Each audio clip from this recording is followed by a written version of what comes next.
के दर्द बड़ी देला सैया बड़ा पसुता के रोटी ढोड़ी बेलेला सैया बड़ा पसुता के रोटी ढोड़ी बेलेला कोई से बताई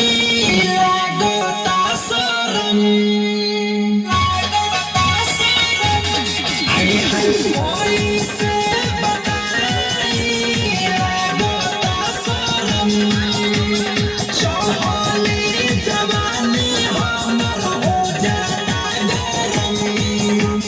चिप्स ताके दिया ताके दर्द बड़ी देला सैया बड़ा पसुता के रोटी ढोड़ी बेलेला सैया बड़ा पसुता के रोटी ढोड़ी बेलेला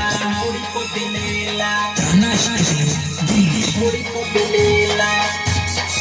सैया बड़ा पसुता के रोटी ढोड़ी बेलेला ढोड़ी बेलेला रिकॉर्डिंग पर सराहना म्यूजिक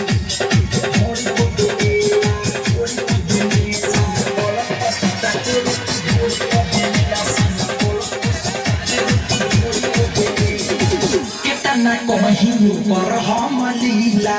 डाली के पानी लहंगा को दे लगीला आए हाय कितना कहीं पर हम लीला डाली के पानी लहंगा को दे लगीला